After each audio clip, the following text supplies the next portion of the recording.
Over the past few days, the intensity of anti-government protests in Venezuela has declined, despite attempts of the US-led bloc to warm them up through both public and clandestine measures.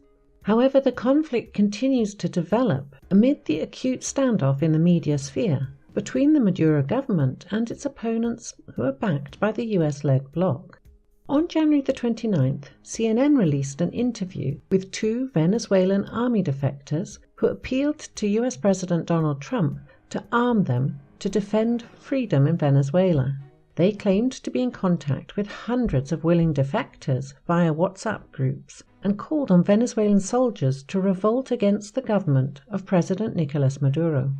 As Venezuelan soldiers, we are making a request to the US to support us in logistical terms with communication with weapons so we can realize Venezuelan freedom, one of the alleged defectors, Guillen Martinez, told CNN. Another one, Hidalgo Azuaje, added, "We're not saying that we need only US support, but also Brazil, Colombia, Peru, all brother countries that are against this dictatorship."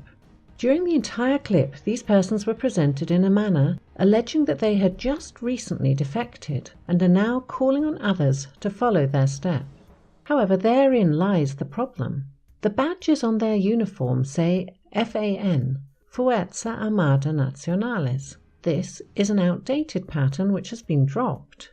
Now Venezuela's service members have a different badge, FANB, which means Fuerza Armada Nacional Bolivariana.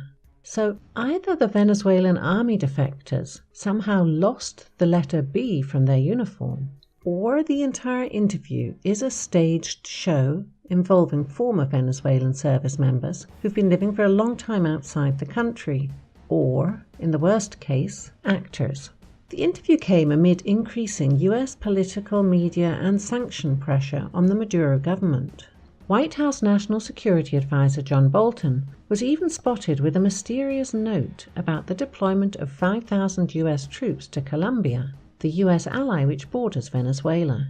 In this situation, a large-scale military uprising, or at least formation of some opposition within the army, would become a useful tool in a wider effort to overthrow the country's government. On the other hand, the use of such CNN-styled content shows that, so far, the US and its proxies have achieved little success in buying the support of Venezuelan service members. On January the 29th, Venezuelan lawmaker José Guerra claimed via Twitter that a Boeing 777 of Russia's Nordwind Airlines landed in Caracas on January the 28th to spirit away 20 tons of gold bars, worth some $840 million, from the country's central bank. When asked how he knew this, Guerra provided no evidence.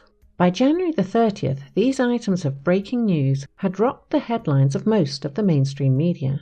Another version, which was also quite popular among pro-opposition media, is that the plane, which reportedly made the trip directly from Moscow, moved in a group of Russian private military contractors to support the Maduro government. This version is fueled by reports circulating claiming that up to 400 Kremlin-linked private military contractors may have arrived in Venezuela.